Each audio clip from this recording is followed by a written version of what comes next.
Good evening friends, कैसे हैं आप लोग। आप लोगों का फिर से स्वागत है इस यूट्यूब चैनल पर जिसका नाम है जीके बाई मयंक सर। तो दोस्तों, हम यहाँ पर राजस्थान जीके कर रहे हैं और राजस्थान जीके के अंदर इतिहास वाला पोर्शन हम पहले कवर कर रहे हैं। लास्ट क्लास में हम जालोर के चौहान वंश तक हम पढ़ चुके हैं।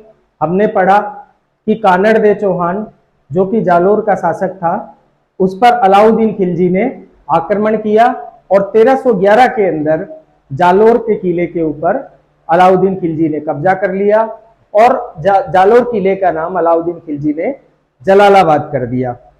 ठीक है, इसी तरह हमें अलाउद्दीन खिलजी का एक और अभियान पढ़ना है जिसका नाम है अलाउद्दीन खिलजी का सिवाना अभियान। ठीक है, तो आप लोग हेडिंग लगाइए।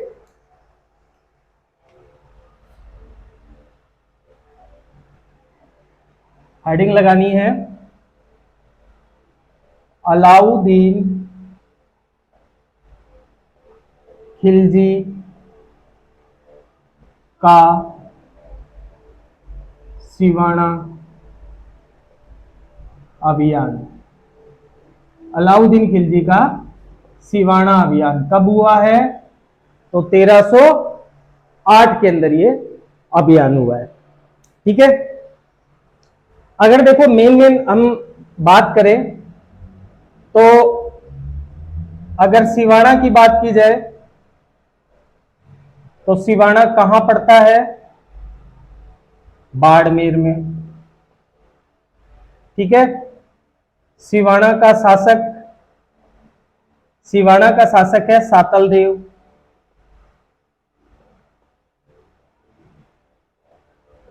शातल देव या शीतल देव भी आपको नाम देखने को मिलेगा, सातल देव आपको ज्यादा देखने को मिलेगा। ठीक है, सातल देव की रानी का नाम है मेनादे। ठीक है, यहां का सेनापति, सातल देव का सेनापति होगा सोम। ये मेन किरदार है, पहले वो देख लो आप लोग। ठीक है, इधर कौन है? तो दिल्ली में बैठा हुआ है अलाउद्दीन खिलजी। तो दिल्ली का शासक अलाउद्दीन खिलजी। ठीक है, और इसका सेनापति, अलाउद्दीन खिलजी का सेनापति है कमालुद्दीन गुर्ग। अलाउद्दीन का सेनापति हो गया कमालुद्दीन गुर्ग। देखो, सिवाना के किले को जालोर के दुर्ग की चाबी कहा जाता है। जैसे हमने रणथंबोर में पढ़ा था कि झाइन के दुर्ग को रणथंबोर दुर्ग की चाबी कहा जाता है, उसी तरह सिवाना दुर्ग को जालोर दुर्ग की चाबी कहा जाता है। और अलाउद्दीन खिलजी जालोर दुर्ग को जीतना चाहता था। काफी लंबा वहां पर घेरा डाल रखा था, दुर्ग को चारों तरफ से घेर रखा था, लेकिन उसके बावजूद भी उसको सफलता नहीं मिल रही थी। तो इस कारण से उसने सिवाना के ऊपर अभियान किया और सिवाना को पहले जीता। ठीक है, अगर सिवाना की बात की जाए तो यहां का शासक था सातल देव चौहान। अलाउद्दीन खिलजी ने सिवाना दुर्ग के चारों तरफ घेरा डाल दिया। ठीक है, और यहां पर इनको एक गद्दार मिल गया। ठीक है, यहां पर भी गद्दार मिल गया। तो सिवाना का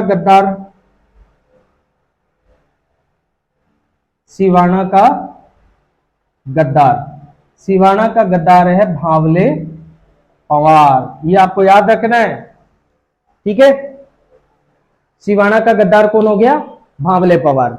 देखो, अलाउद्दीन खिलजी ने अपने सेनापति कमालुद्दीन गुर्ग को भेजा। कमालुद्दीन गुर्ग ने सिवाना दुर्ग के चारों तरफ घेरा डाल दिया। ठीक है, इसने किसको भेजा? कमालुद्दीन गुर्ग को भेजा सिवाना दुर्ग को जीतने के लिए। इसने आकर दुर्ग के चारों तरफ घेरा डाल दिया। ठीक है, 2 महीना, 4 महीना, 6 महीने तक घेरा डाला रखा। राजपूतों ने सेम वही ट्रिक अपनाई, सब राशन पानी अंदर इकट्ठा करके दुर्ग के जो दरवाजे थे उसे बंद कर लिया। ठीक है, यहां पर एक व्यक्ति होता है जिसका नाम होता है भावले पवार। भावले पवार अलाउद्दीन खिलजी से जाकर मिल जाता है। ठीक है, जो सिवाना दुर्ग है, सिवाना दुर्ग के अंदर एक तालाब है, सिवाना दुर्ग के अंदर एक तालाब है जिसका नाम है भांडेलाव तालाब, भांडेलाव तालाब। ठीक है, तो ये भांवले पवार इस भांडेलाव तालाब के अंदर जाकर गो रक्त डाल देता है, पीने का सारा पानी दूषित हो जाता है। राजपूतों के पास में पीने के लिए पानी नहीं है, तो उनके लिए अब केसरिया करने के अलावा उनके पास और कोई चारा नहीं है। ठीक है, तो सातल देव चौहान केसरिया करते हैं, उनकी पत्नी मेना दे जोहर करती है। ठीक है, इसी तरह 1308 में जाकर 1308 में जाकर इस सिवाना दुर्ग के ऊपर अलाउद्दीन खिलजी का कब्जा हो जाता है, और अलाउद्दीन खिलजी इस सिवाना दुर्ग का नाम चेंज करके हैदराबाद कर देता है। ठीक है, जालोर दुर्ग का नाम चेंज करके जलालाबाद कर दिया था, और सिवाना दुर्ग का नाम चेंज करके वो क्या कर देगा, हैदराबाद इसका नाम रख देगा। ठीक है, और इसमें बात ये याद रखनी है आपको कि जो सिवाना का दुर्ग है अलाउद्दीन खिलजी ने कमालुद्दीन गुर्ग को सौंप दिया। ठीक है, जैसे रणथंबोर का दुर्ग उल्गू खां को सौंपा था, उसी तरह ये दुर्ग सिवाना दुर्ग कमालुद्दीन गुर्ग को सौंप देगा। इसी तरह हम अलाउद्दीन खिलजी का मेवाड़ अभियान पढ़ेंगे, चित्तौड़ अभियान। तो चित्तौड़ अभियान के दौरान वो अपने पुत्र खिजर खां को चित्तौड़ का किला सौंप देगा। ठीक है, तो ये बात आपको ध्यान रखनी है, इतना सही है। ठीक है, ये सब इसके पात्र हो गए मूवी के। ठीक है, तो सिवाना का गद्दार कौन हो गया, भावले पवार। भावले पवार ने सिवाना दुर्ग में स्थित भांडेलाव तालाब को भांडेलाव तालाब को गो रक्त से दूषित कर दिया, गो रक्त से दूषित कर दिया। ठीक है, तो अब इनके पास कोई चारा नहीं बचा राजपूतों के पास, तो सातल देव ने केसरिया किया, रानी मेनादे ने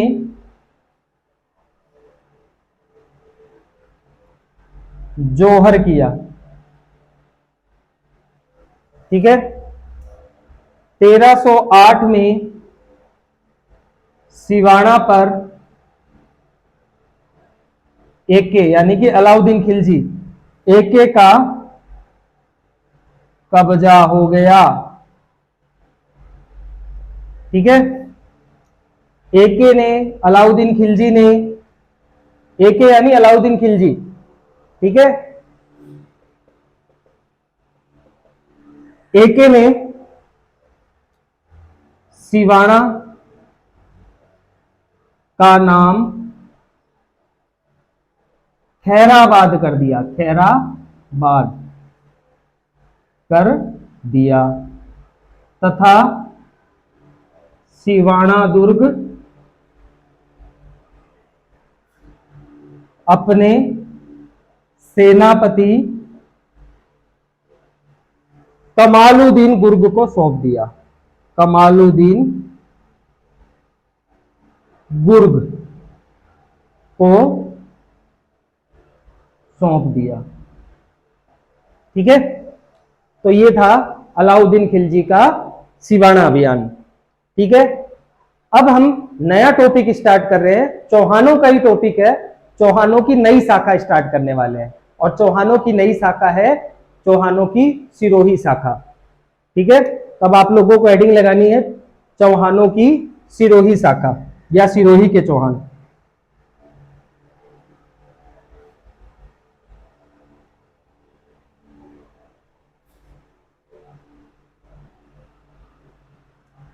हेडिंग लगाइए सिरोही के चौहान।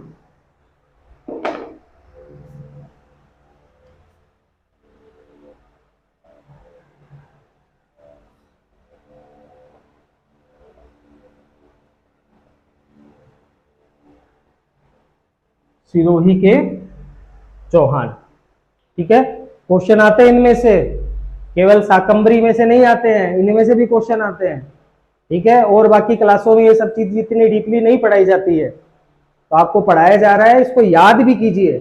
खाली नोट डाउन करके कॉपी में लिख कर रखने से कुछ नहीं होगा, इनको याद करना पड़ेगा, उंगलियों पे याद होना चाहिए ये सब।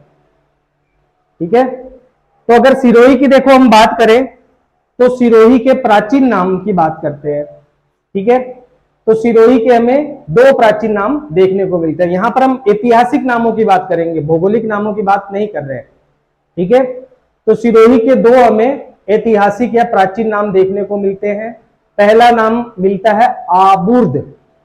आबुर्द का मतलब हो गया ऊंचा उठा हुआ भाग। सिरोही में आपको पता है पर्वत एरिया है, तो ऊंचा उठा हुआ भाग।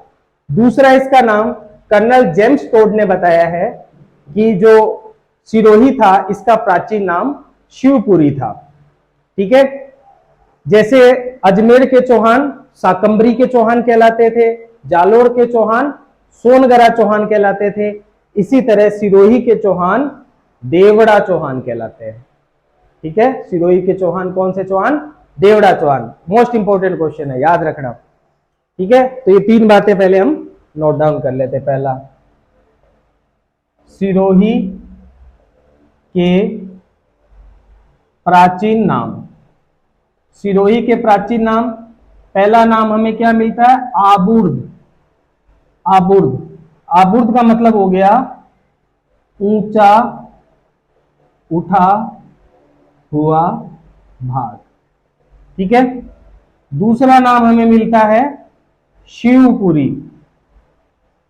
ये कौन कहता है? तो कर्नल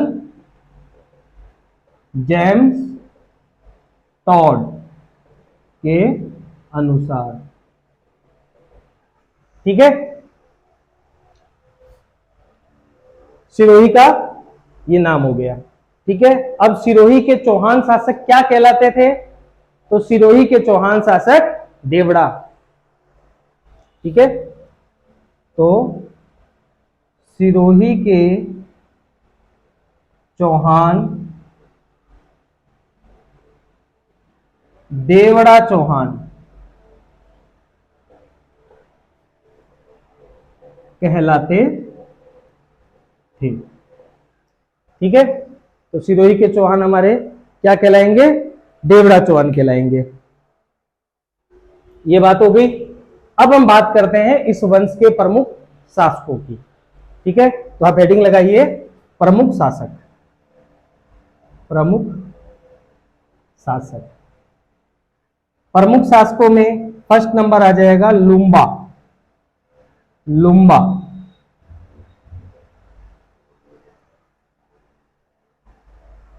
ठीक है, लुम्बा के बारे में दो तीन बातें याद रखनी है। पहली बात क्या कि सिरोही के चौहान शाखा का आदि पुरुष या मूल पुरुष। ठीक है, दूसरी बात याद रखनी है कि इसने 1311 के अंदर आबू और चंद्रावती को जीता। 1311 के अंदर इसने आबू प्लस चंद्रावती को जीता। चंद्रावती जो थी ये परमारों की राजधानी थी। ठीक है, 1311 में इसने जीता। प्लस इसने एक बात और इसकी ध्यान रखनी है लुम्बा की, कि इसने अचलेश्वर महादेव मंदिर का जीर्णोद्धार करवाया, उसकी मरम्मत करवाई, और हेटुड़ी गांव जो था वो अचलेश्वर मंदिर को दान में दे दिया कि हेतुड़ी गांव से जो भी राजस्व इकट्ठा होगा वो मंदिर की आमदनी हो जाएगी। तो हेतुड़ी गांव जो है वो इसको दे दिया, अचलेश्वर महादेव मंदिर को। ठीक है, तो लुम्बा के बारे में बस ये दो तीन बातें हमको ध्यान में रखनी है, तो इसको नोट डाउन कर लो। पहला कि सिरोही की चौहान शाखा का मूल पुरुष, आदि पुरुष या संस्थापक। ठीक है, पहली बात ये। दूसरी बात ये ध्यान रखना कि इसने 1311 में आबू प्लस चंद्रावती, चंद्रावती है परमारों की राजधानी, परमारों की राजधानी, ठीक है। तो चंद्रावती को 1311 में जीता तथा इस वंश की यानी कि सिरोही के चौहान वंश की स्थापना की, इस वंश की स्थापना की। इसने यानी कि लुम्बा ने अचलेश्वर, अचलेश्वर महादेव मंदिर का जीर्णोद्धार करवाया, जीर्णोद्धार करवाया तथा मंदिर को हेठूड़ी गांव, हेठूड़ी, हेठूड़ी, हेठूड़ी गांव दान में दिया, ठीक है। मंदिर को हेठूड़ी गांव दान में दिया, ठीक है। लुम्बा के उत्तराधिकारी, लुम्बा के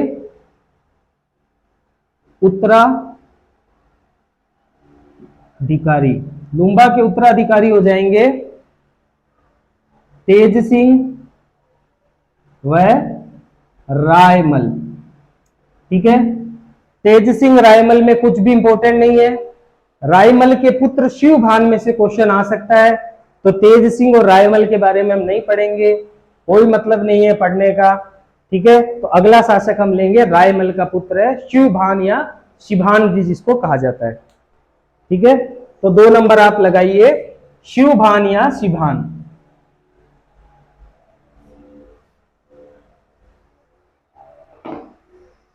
तो सेकंड नंबर इस वंश में जो शासक आ रहा है वो आ रहा है शिवभान या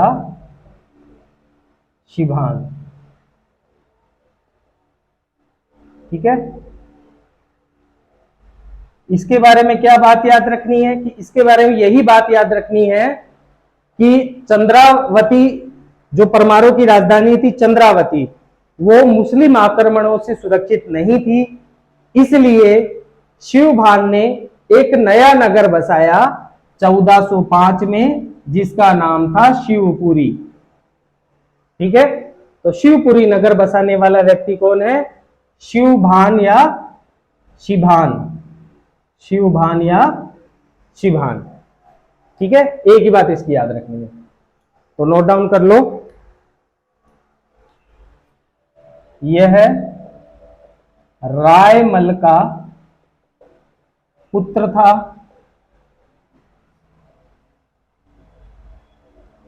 चंद्रावती नगर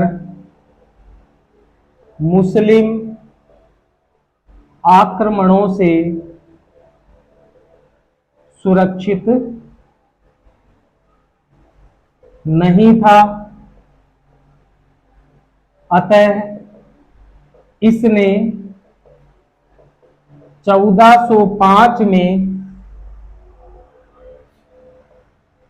शिवपुरी नामक नगर बसाया, ठीक है। अगले शासक की बात की जाए थर्ड नंबर, तो वो आता है सहस्मल, ठीक है। नेक्स्ट थर्ड नंबर जो आपको शासक इस वंश में देखने को मिलेगा उसका नाम है सहस्मल।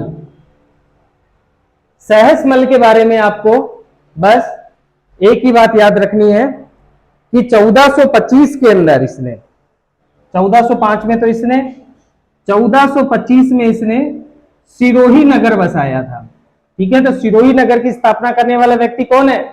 सहस्मल है। मोस्ट इंपोर्टेंट क्वेश्चन कि सिरोही नगर किसने बसाया? सहस्मल ने, ठीक है।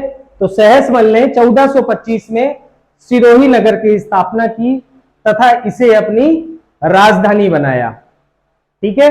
एक बात और यहां पर ध्यान रख लेना कि इसके समय कुंभा ने, जो मेवाड़ का शासक था महाराणा कुंभा, कुंभा ने आबू पर हमला किया था और आबू को जीत लिया था।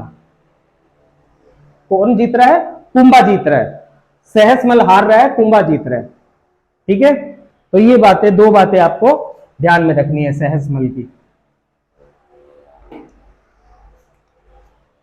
इसने 1425 में सिरोही नगर बसाया तथा उसे अपनी राजधानी बनाया। ठीक है, इसके समय यानी कि सहसमल के समय, इसके समय कुंभा ने, कुंभा कौन है? मेवाड़ का शासक। कुंभा ने आबू को जीत लिया। ठीक है, नेक्स्ट शासक की बात की जाए तो इसके बाद में जो नेक्स्ट शासक आता है वो आता है लाखा। लाखा, लाखा कौन है? सहसमल का पुत्र है। ठीक है, लाखा के बारे में बस एक ही बात ध्यान रखनी है कि 1451 में कुंभा की मृत्यु के बाद, 1451 में कुंभा की मृत्यु के बाद कुंभा के पुत्र उदा से इसने आबू को पुनः जीत लिया। देखो, महाराणा कुंभा जो है इसकी हत्या इसका पुत्र उदा कर देता है। ठीक है, तो कुंभा के बाद में उदा कुछ टाइम के लिए शासक बनता है, उदा के ऊपर बिजली गिरती है, उदा भी मर जाता है। लेकिन जब उदा शासक होता है उस समय लाखा 1451 में आबू को पुनः जीत लेता है। ठीक है, तो लाखा का आपको इतना ही याद रखना है।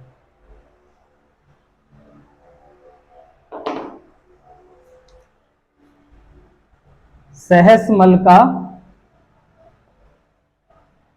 पुत्र था। इसने 1451 में कुंभा की मृत्यु के बाद उसके पुत्र उदा, उदा से आबू पुनः जीत लिया। ठीक है, नेक्स्ट शासक की बात की जाए तो इस वंश में जो अगला शासक आ रहा है उसका नाम है जगमाल। ठीक है, 5th नंबर शासक जगमाल।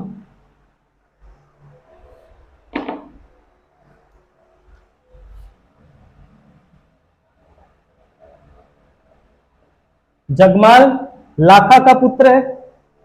ठीक है, जगमाल का विवाह, ये जो जगमाल है इस जगमाल का विवाह मेवाड़ का शासक रायमल था। ठीक है, महाराणा रायमल, मेवाड़ शासक महाराणा रायमल। देखो, रायमल नाम के बहुत से शासक हुए हैं, बीकानेर में भी हुए हैं। ठीक है, अभी इस वंश में हमने रायमल पढ़ा, लुम्बा के उत्तराधिकारी में। ठीक है, यहां पर मेवाड़ में रायमल आ गया, तो रायमल नाम के बहुत से शासक हुए। तो जगमाल जो था इसका विवाह मेवाड़ के राणा महाराणा रायमल की पुत्री आनंदीबाई से हुआ था। आनंदीबाई से हुआ था। ठीक है, ये जगमाल जो था ये थोड़ा शराबी आदमी था, ये आनंदीबाई को बहुत ज्यादा दुख देता था। ठीक है, जो रायमल है, रायमल का एक पुत्र था जिसका नाम था पृथ्वीराज, और एक और पुत्र है जिसको आप जानते हैं सांगा, महाराणा सांगा। ठीक है, तो आनंदीबाई ने जगमाल से पीड़ित होकर, परेशान होकर अपने भाई पृथ्वीराज को पत्र लिखा। ये जो पृथ्वीराज है इसको उड़ना राजकुमार कहा जाता है, उड़ना राजकुमार, क्योंकि ये आक्रमण करता था, बहुत तेजी से आक्रमण करता था। ठीक है, एक बार तो देखो 2 जगह थी और इन दोनों जगहों के बीच में 200 मील का अंतर था। एक दिन में इसने इन दोनों जगहों पर आक्रमण कर दिया था। तो बिजली की गति से आक्रमण करता था, इसीलिए इसको उड़ना राजकुमार कहा जाता है। ठीक है, सांगा का बड़ा भाई था ये। तो आनंदीबाई ने पृथ्वीराज को पत्र लिखा और बताया कि जगमाल जो है ये मुझे बहुत ज्यादा परेशान करता है, मुझे मारता पीटता है। तो पृथ्वीराज को बहुत तेज गुस्सा आया, ये बहुत गुस्से वाला था।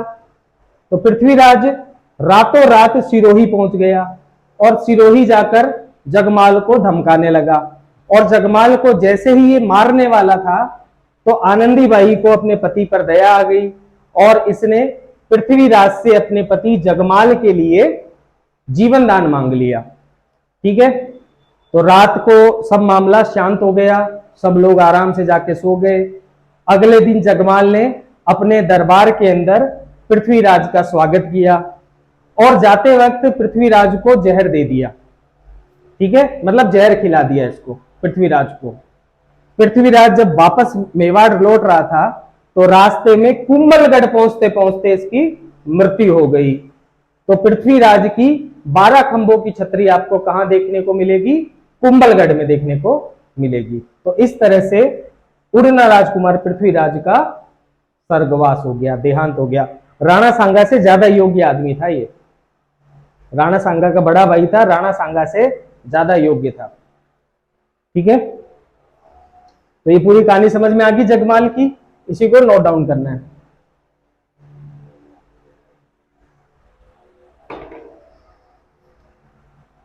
जगमाल में लिखो, इसका विवाह,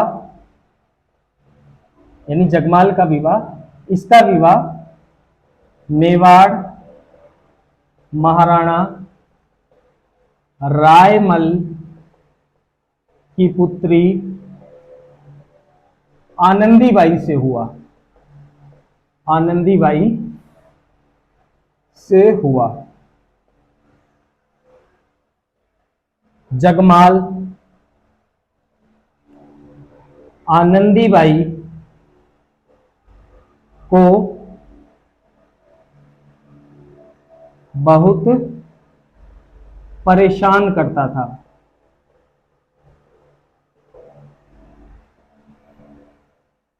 ठीक है, आनंदीबाई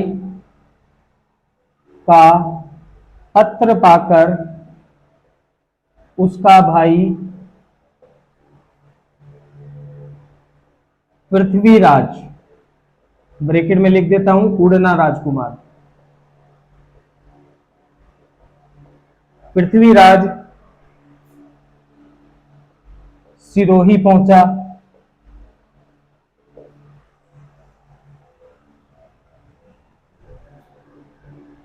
जहां जगमाल ने धोखे से पृथ्वीराज को जहर दे दिया। ठीक है, पृथ्वीराज की 12 खंभों की छतरी। देखो ये जो छतरियां वतरियां हैं, जो सारा पोर्शन है ये कला संस्कृति में कवर होगा। एक एक छतरी, एक एक चीज कवर करवाऊंगा, बड़ी स्टाइल से आपको याद हो जाएगा उंगलियों पे से। लेकिन थोड़ा देखो टाइम लगेगा, 2-3 महीने में सब कुछ सारा धीरे धीरे सारा सिलेबस आपके सामने आ जाएगा। ठीक है, तो पृथ्वीराज की 12 खंभों की छतरी है कुंभलगढ़ में। ठीक है, इतना आपको याद रखना है। नेक्स्ट शासक इस वंश में जो आया है वो है अखेराज।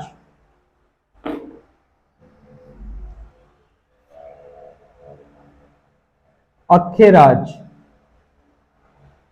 चौहान। ठीक है, अखेराज चौहान के बारे में बस एकमात्र बात याद रखनी है कि इसने खानवा के युद्ध में राणा सांगा का साथ दिया। इसने खानवा के युद्ध में राणा सांगा का साथ दिया। ठीक है, इसके बाद में अगला शासक आ रहा है सुरतान देवड़ा। सुरतान देवड़ा नंबर 7, सुरतान देवड़ा। सुरतान देवड़ा, सुरतान देवड़ा के बारे में आपको ये याद रखना है कि इसने, सुरतान देवड़ा ने 1583 में एक दत्तानी का युद्ध हुआ था। दत्तानी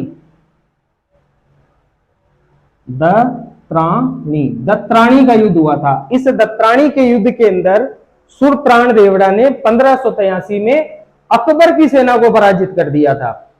ठीक है, अकबर की सेना का नेतृत्व बीकानेर का शासक राय सिंह कर रहा था। ठीक है, ये बात आपको ध्यान रखनी है। इसने 1583 में दत्तानी के युद्ध में अकबर की सेना को पराजित किया। ठीक है, ये देखो दत्तानी नाम देखने को मिलेगा, या आपको ऐसे भी लिखा हुआ मिलता है और ऐसे भी लिखा हुआ मिलता है, त के ऊपर ऐसे और ऐसे, दत्तानी। ठीक है, तो दोनों तरफ से आपको देखने को मिलेगा। अकबर की सेना को पराजित किया। अकबर की सेना का नेतृत्व बीकानेर का शासक राय सिंह कर रहा था। अकबर की सेना का नेतृत्व राय सिंह, बीकानेर शासक।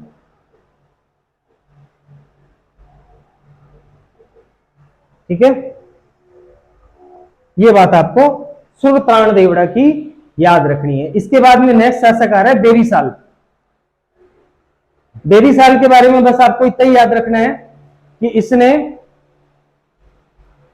जो जोधपुर का शासक था अजीत सिंह, जोधपुर के शासक अजीत सिंह और उसका सहयोगी था जिसका नाम था अमर सिंह राठौड़, उन दोनों की इसने मतलब उन दोनों को इसने शरण दी थी बेरीसाल ने, कालिंद्री गांव के अंदर। ठीक है,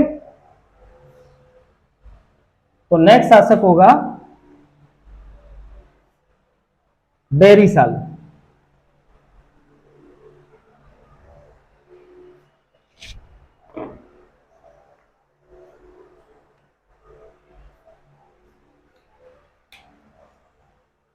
अगला शासक हो गया बेरीसाल। ठीक है, देखो महाराजा जसवंत सिंह थे, जोधपुर के शासक थे। महाराजा जसवंत सिंह, उनकी मृत्यु हो गई, तो महाराजा जसवंत सिंह से औरंगजेब की नहीं बनती थी। औरंगजेब जोधपुर के साम्राज्य को खालसा घोषित करके उसको हड़पना चाहता था। महाराजा जसवंत सिंह के जो पुत्र थे अजीत सिंह, वो छोटी आयु में थे, अल्पायु में ही थे, तो उनका एक संरक्षक था जिसका नाम था दुर्गादास राठौड़।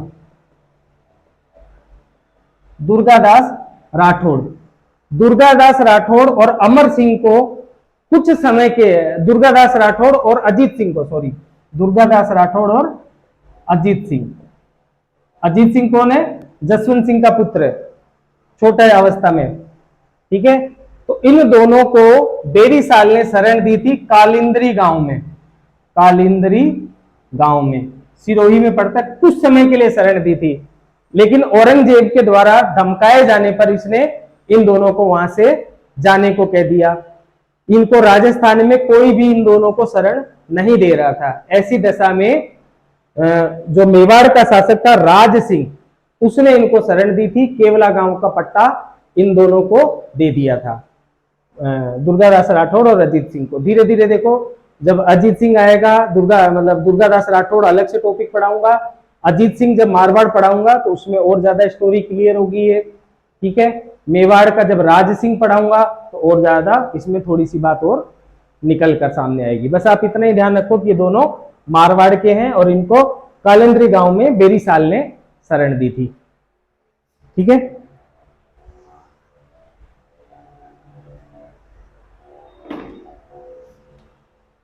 तो लिख लो, इसने मारवाड़ के अजीत सिंह प्लस दुर्गादास राठौड़ को, अच्छा मैंने अमर सिंह राठौड़ बोल दिया ना, दुर्गादास राठौड़ है, दुर्गादास राठौड़ को कुछ समय के लिए कालिंद्री गांव, कहां पड़ेगा, सिरोही में, कालिंद्री गांव में शरण दी। ठीक है, और लास्ट इस वंश का जो शासक है वो है शिव सिंह देवड़ा, शिव सिंह। ठीक है, इसके बारे में भी दो बातें याद रखनी है कि 11 सितंबर 1823 को अंग्रेजों के साथ सहायक संधि की, और अंग्रेजों के साथ सहायक संधि करने वाला राजपूताना के अंतिम शासक था।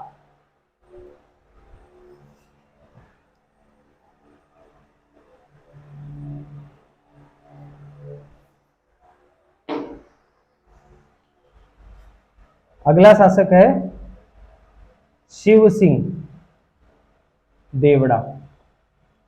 ठीक है, इसके बारे में पहली बात यह ध्यान रखनी है कि इसने 11 सितंबर 1823 को अंग्रेजों से सहायक संधि की, सहायक संधि की। ठीक है, ये अंग्रेजों वाला टॉपिक भी आगे पढ़ाऊंगा मैं आप लोगों को। ज्यादातर जो राजपूताने के शासक हैं वो 1818 के अंदर अंग्रेजों से सहायक संधि कर लेंगे, क्योंकि ये लोग मराठों से और पिंडारियों से, जो राजपूताना के जो शासक है वो बहुत ज्यादा परेशान हो जाएंगे, इसलिए ये लोग अंग्रेजों की अधीनता स्वीकार कर लेंगे, क्योंकि मराठे हर साल आते, इन पर हमला करते और इनको लूट कर चले जाते थे। ठीक है, ज्यादातर जो रियासतें हैं वो 1818 में सहायक संधि स्वीकार कर लेती है, लेकिन सिरोही ऐसी रियासत है जिसने सबसे अंतिम में अंग्रेजों के साथ सहायक संधि की थी। ठीक है, यहां पर इंपॉर्टेंट बात आपको याद रखनी है, सिरोही राजस्थान की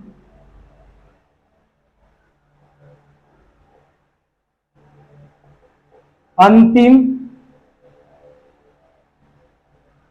रियासत है जिसने अंग्रेजों से